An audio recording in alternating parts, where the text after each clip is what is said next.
Saturday, May 31st, 2014. A picture-perfect spring morning in suburban Waukesha.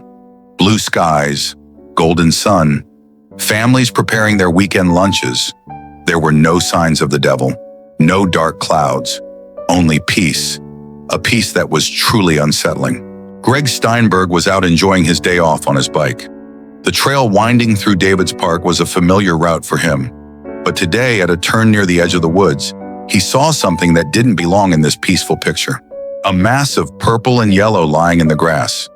At first, Greg thought it was a pile of garbage someone had dumped, or perhaps a child lying down to play. But as he got closer, he realized the child wasn't playing. She was trying to breathe. Before him lay a 12-year-old girl, her clothes stained red, her body covered in gaping wounds. She looked up at the stranger with eyes blurring from blood loss and uttered a sentence that would haunt Greg Steinberg for the rest of his life. "Please help me.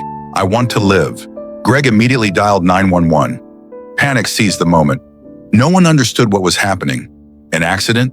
A twisted kidnapper? Why was a child lying dying in broad daylight like this? When the ambulance arrived, doctors counted a total of 19 stab wounds. 19 times a blade had pierced flesh, liver, stomach, pancreas, all damaged. One stab wound missed a major artery near her heart by just 1 millimeter. Police asked the girl in her final moments before losing consciousness, "Who did this?"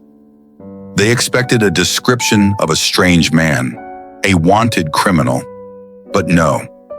The names she whispered were the names of her 2 best friends, the same best friends who had just blown out birthday candles with her last night.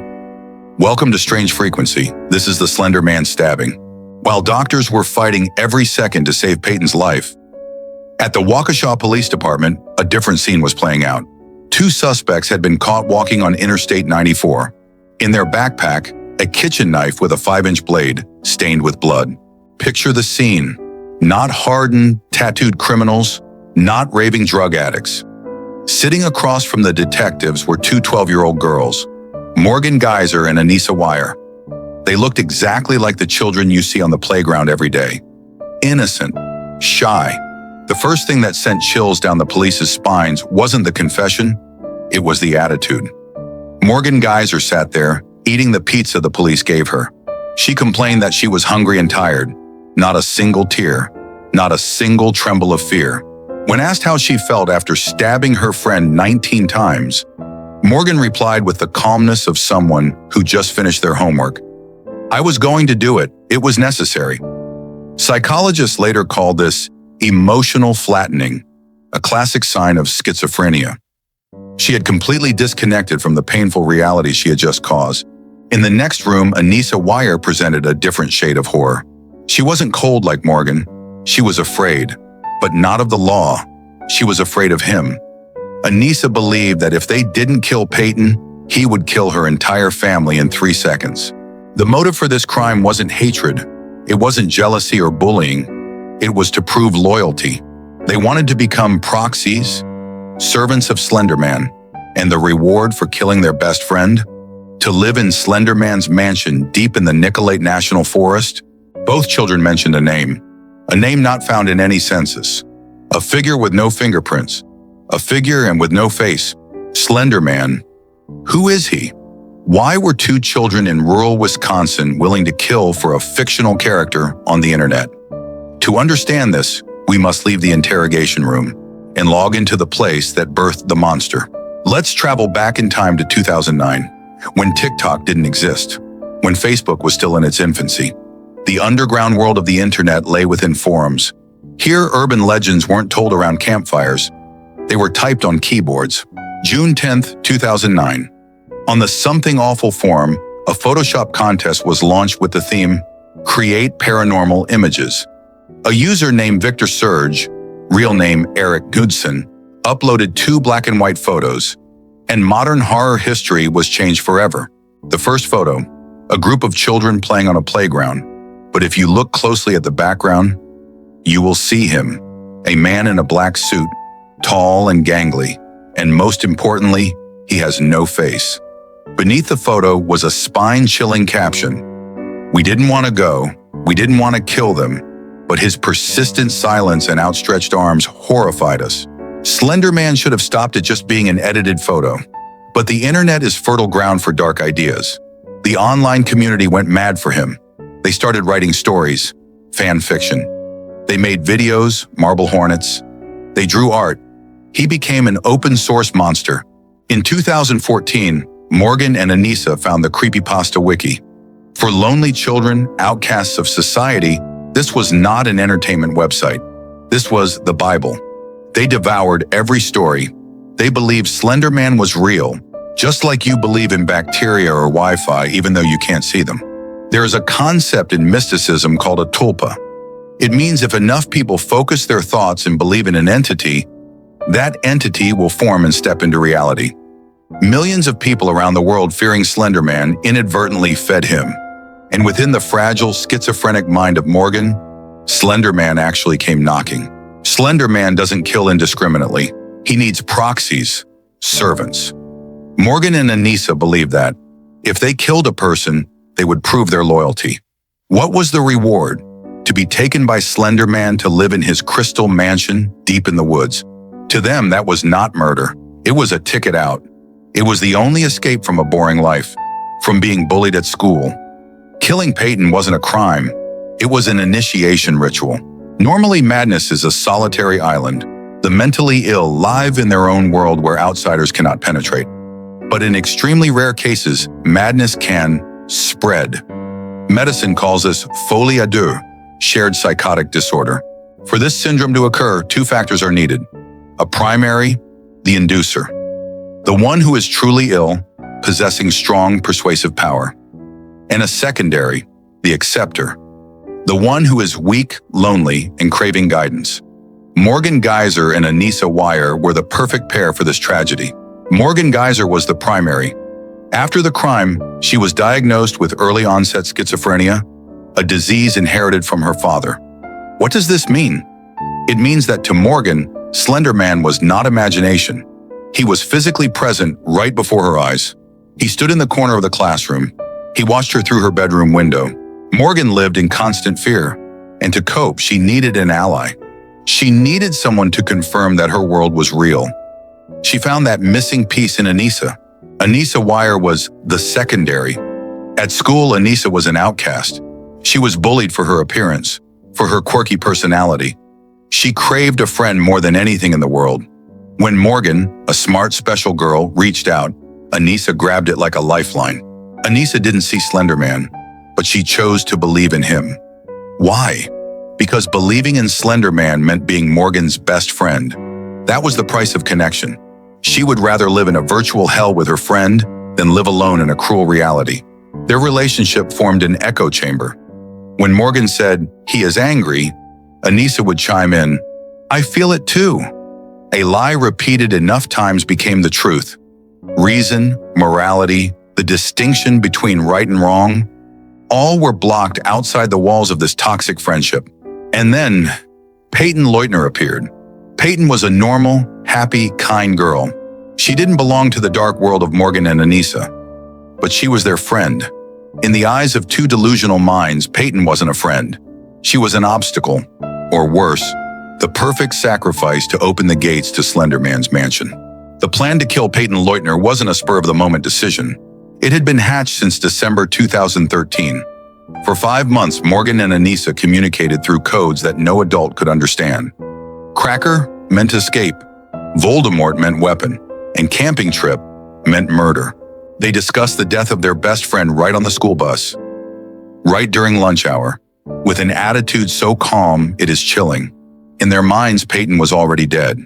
She was just a walking corpse waiting for the sacrifice. Morgan Geyser's 12th birthday.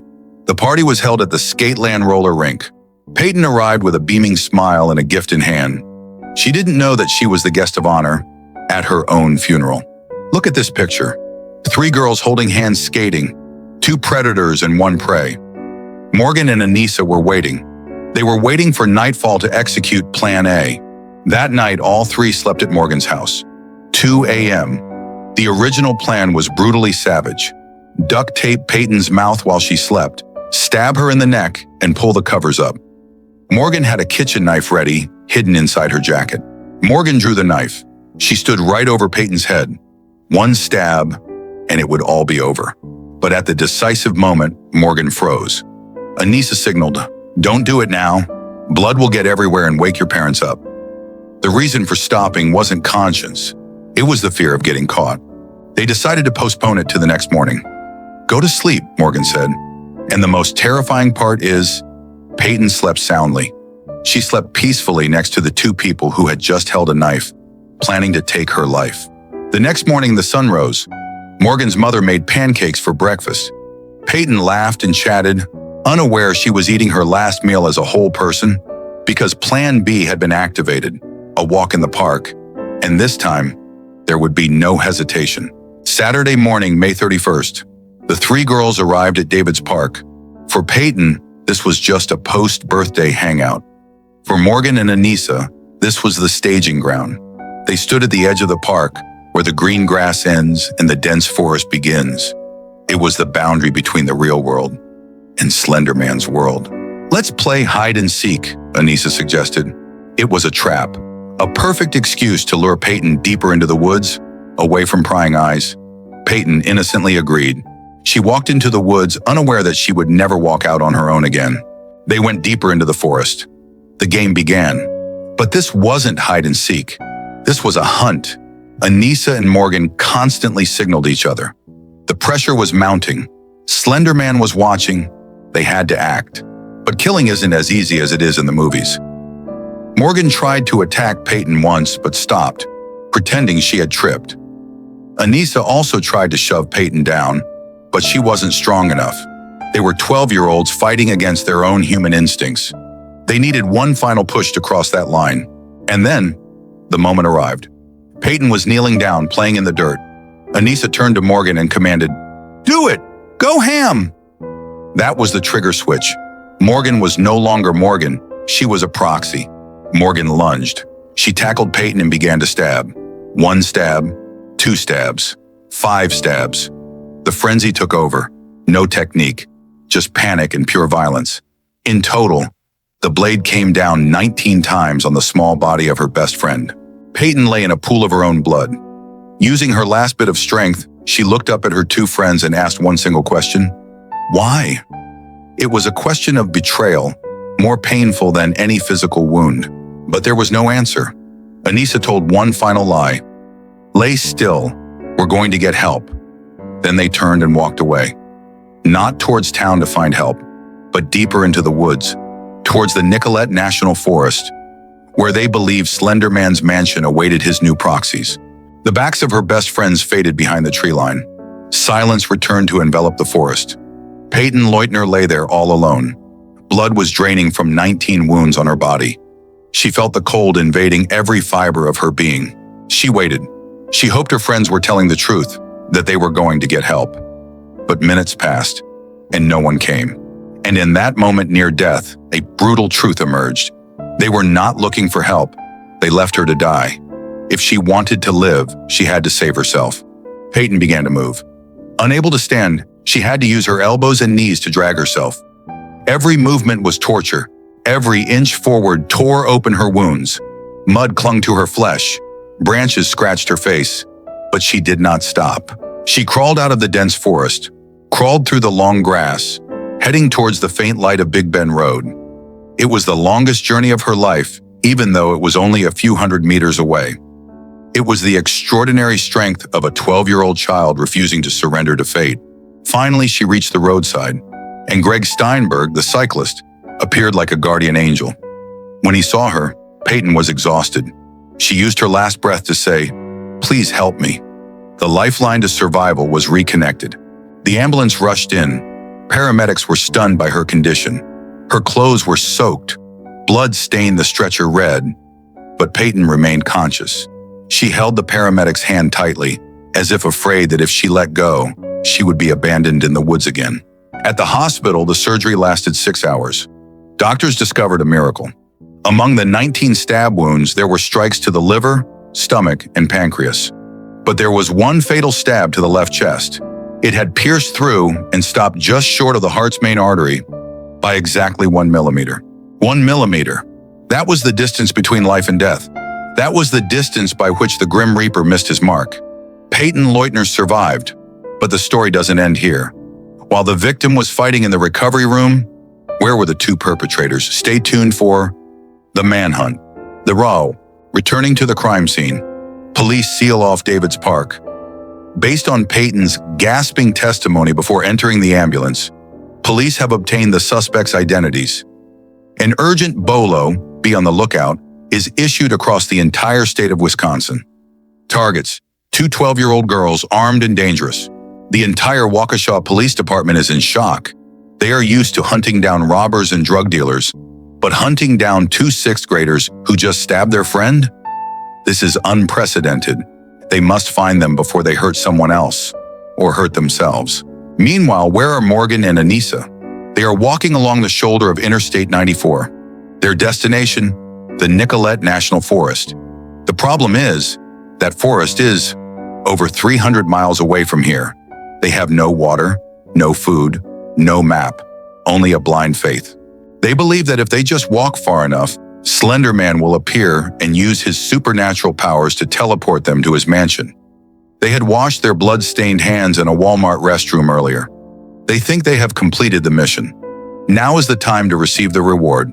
Around 5 p.m., 5 hours after the attack, a police officer spots two girls resting on the grass near a highway exit ramp. They look tired and dirty, but they show no signs of panic. The officer approaches cautiously. He doesn't draw his gun, but his hand rests on the holster. No shootout, no resistance. When the police ask, "What are you doing here?"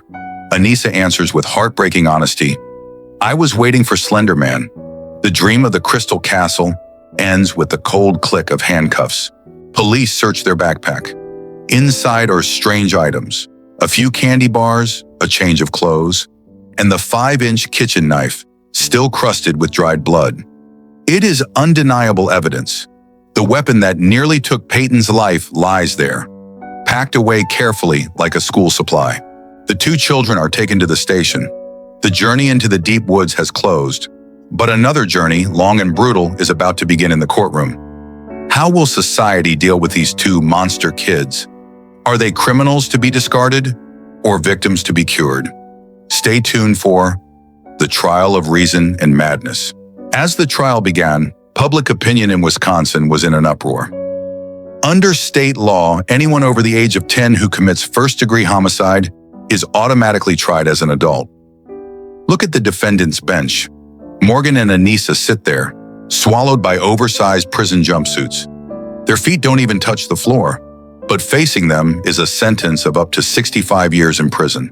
The defense presented a vital argument. You cannot imprison a child because their brain is broken. They requested to transfer the case to juvenile court, but the judge refused. He believed the act of killing was planned too meticulously, too coldly, far beyond the cognition of an ordinary child. During the psychiatric evaluation, a heartbreaking truth about Morgan Geyser was exposed. She was diagnosed with early-onset schizophrenia. This is a genetic tragedy. Morgan's father also suffers from this illness. Morgan claimed she saw Slender Man, saw Voldemort, and heard unicorns talking. For Morgan, the line between reality and fantasy was biologically erased. And what of Anissa Weier? She was diagnosed with shared delusional disorder. She wasn't schizophrenic, but her weak psychological boundaries caused her to be swept into Morgan's world. Doctors concluded if she hadn't met Morgan, Anissa likely never would have committed a crime. Finally, to avoid a lengthy trial that would cause pain to the victim Payton, a plea deal was reached. Both pleaded guilty, but under the plea, not guilty by reason of mental disease or defect. This meant they wouldn't go to prison, but they wouldn't be free either. In December 2017, Anissa Weier was sentenced to 25 years of supervision in a mental institution. In February 2018, Morgan Geyser, the architect of the crime, received the maximum sentence, 40 years of supervision in a mental institution. A sentence nearly equivalent to life for a 15-year-old child at the time of sentencing. Was justice served? Or is this just society's way of quarantining nature's mistakes? During the trial, Payton's mother sent a tear-soaked letter. She said Payton now sleeps with scissors under her pillow. She locks every window. That innocence died in that forest forever. Whether the perpetrators are sick or not, the pain they cause Payton is real, and it will never vanish after 25 or 40 years. The trial closes. The doors of the mental institution shut behind Morgan and Anissa, but the door of life opens for Payton. Years have passed. The children from that day are now adults. Where are they? And Slender Man, is he truly dead? Stay tuned for the final part. The Legacy of Slender Man. September 2021. 7 years after the shocking crime, Anissa Weier, now a 19-year-old young woman, steps out of the gates of the Winnebago Mental Health Institute. The court determined she is no longer a danger to society. She is free, but with a condition. She must wear a GPS monitor and remain under strict supervision until she is 37 years old. Anissa wept and apologized in court. She stated that she had awoken from the shared nightmare of years past. Now she is attempting to reintegrate into life, attending college and working part-time. A normal life, but forever marked by the electronic shackle on her ankle. And what of Morgan Geyser? The fate of the crime's architect is far more tragic. As of 2024, Morgan remains under involuntary commitment. Her petitions for release have been repeatedly denied. Doctors believe her mind is still too fragile. Schizophrenia remains a sleeping monster, waiting to awaken if medication is missed. Morgan is not a demon. She is a victim of her own brain. Slender Man may be fiction to us, but he is reality to her. And the price she pays is her youth locked behind hospital bars, battling voices that never truly go silent. But this story does not end in darkness. Let's talk about Payton Leutner. The 12-year-old girl who crawled out of the woods is now a beautiful, strong young woman. She is attending college, majoring in medicine, with a dream to save lives, just like those who saved hers years ago. In a rare 2019 interview, Payton said, "I will not let this define my life." She slept with scissors under her pillow for years, but she has forgiven, not for the sake of her former friends, but for her own peace. Slender Man failed. He wanted to take her life, but he accidentally created a warrior. Slender Man is now a thing of the past, but the forest of the internet has grown denser. After Slender Man, we had the Blue Whale Challenge, Momo, Huggy Wuggy. New digital monsters are born every day from algorithms, targeting the loneliness of your children. The lesson from Waukesha remains. Never underestimate the power of imagination, and more importantly, do you really know who your child is talking to in the darkness of the virtual world? Thank you for tuning in to Strange Frequency tonight. Share your thoughts. Was it Slender Man's fault or the negligence of the adults? I am Strange Frequency. Good night, and don't look into the woods.